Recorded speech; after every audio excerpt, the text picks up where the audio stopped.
Hi everyone, and welcome to the All Things ITSM Global Podcast, coming to you from Knowledge 16 in Las Vegas. I'm Kirsty McGowan. I'm here with Carlos Casanova. Hello, Kirsty.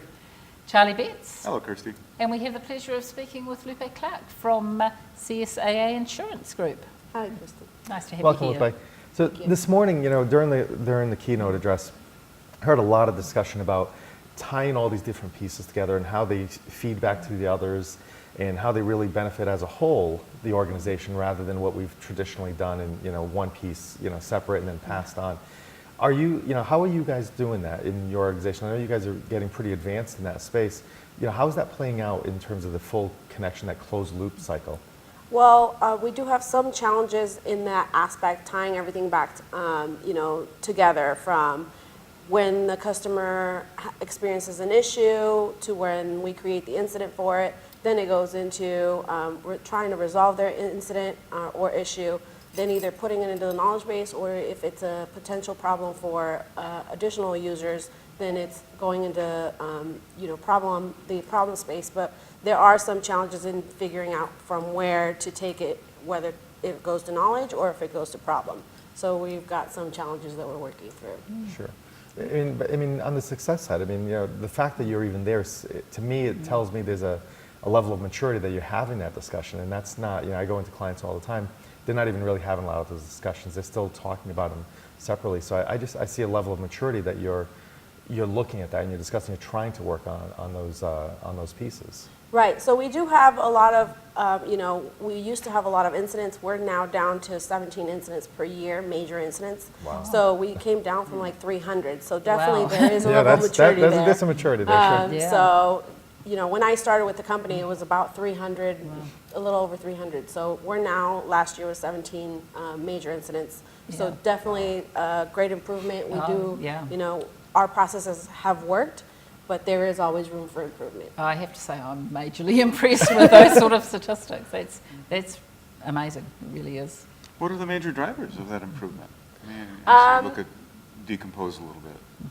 So the major drivers for that is, working when the operations bridge, which is my what I manage, when it got started, it was just the bridge, which is a level tier 2, and then they added the incident management group, which handles, of course, the fires. And so that helped because before it wasn't an actual group, it was just people that handled the issues that had expertise or some sort of knowledge in that area. Yeah. But when that group was created, that was their area of focus to restore service. And so as they've grown and as they've learned and progressed, it's gotten better. Also, the level of expertise from our SMEs is a lot higher now. So they are able to resolve incidents quicker, so that kind of, or prevent incidents from happening. Okay, so dedicated staff and maybe some improvements in knowledge management and, okay, awesome. Experience, yes. Now, Lupe, I understand you're using Kepner Trago to help drive some of that improvement too. So how are you using that methodology in your life cycle of your incidents and problems? Well, so Kepner Trago is pretty new to us. We're actually just in the middle of implementation, but so far it's great. It's helping tie in all those processes and challenges that we do encounter from where to take to the next level. So, it takes us from customer experience into incident, then into problem, into root cause, and all that data that is gathered from the problem analysis or from the incident is put into the knowledge base, which will then either disseminate to the SMEs, to the tier 2 level, the service desk as well, and then back to our customers. So it comes full cycle. Right. Yeah, in my understanding, I guess it's that's sort of just part of the work effort. It's not, as we normally see, it's an after effect. Oh, I got to go document this. If I get it correctly, that's just really how it works, and then it's capturing that information as part of the natural progression and cycling and feedback, right? Right. So, the knowledge base is really our source of record. Where we need to, build that up as much as possible because one, it's going to help the customers look for their own, if they're experiencing a problem, resolve it first, and then if they can't, then it's escalation. So it's less incidents. It's helping with facilitation, incident manager facilitation, and giving them a little bit more power to say they're the ones in charge of running and escalating the incident and doing whatever it is that they need to do to restore service. So are you finding the uptake of that customer self-service growing? Is it your customers are being proactive in finding their own? Yes, so they do, look for how they can resolve their issues prior to escalating to the service desk. One, because they want to get back to work, Yes, right? yep. And that's the ultimate goal, is the less time that they have off their phones, off their computers, the more productivity that we have, so. Yeah.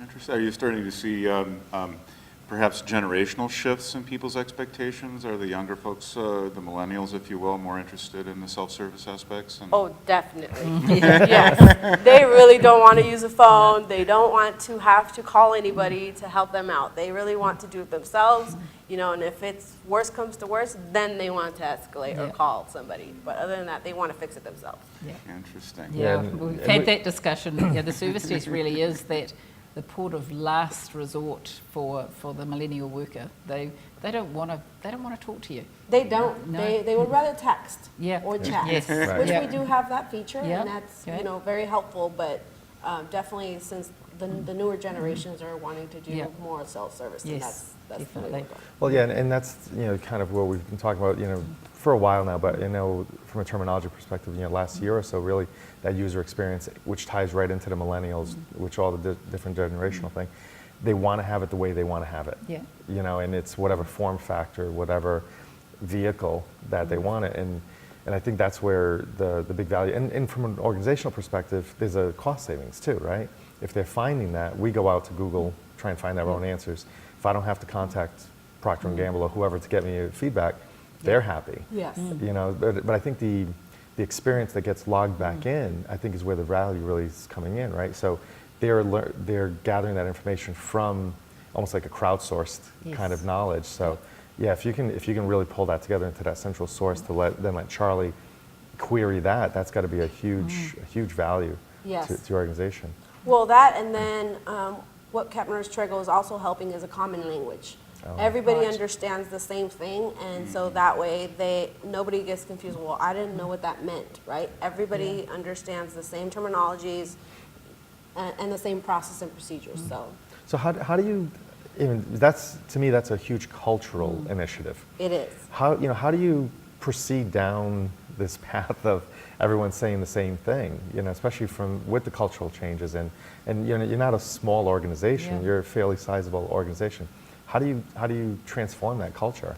It's slow and steady.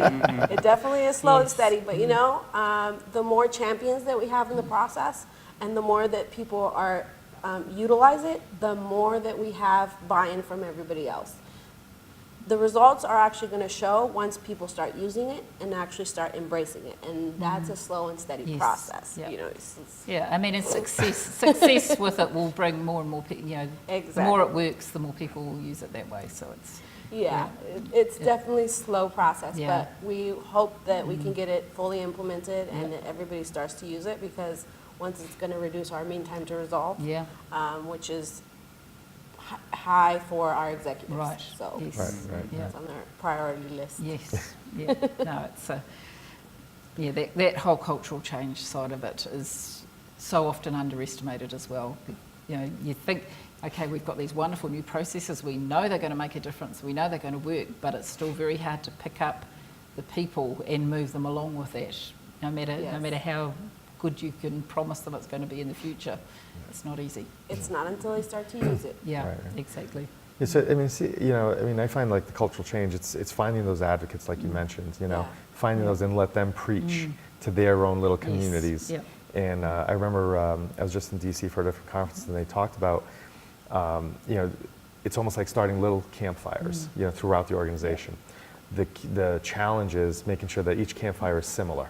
Yeah. We don't have like different style of campfires, because then when it does become a little larger, it's still the same terminology. Yeah. It's still, so you can go from camp to camp and you understand what they're talking about, but you have to get those advocates or the campfires kind of located all out, providing them that structure. It sounds like Captain Trago is kind of providing you here's how you set up a campfire.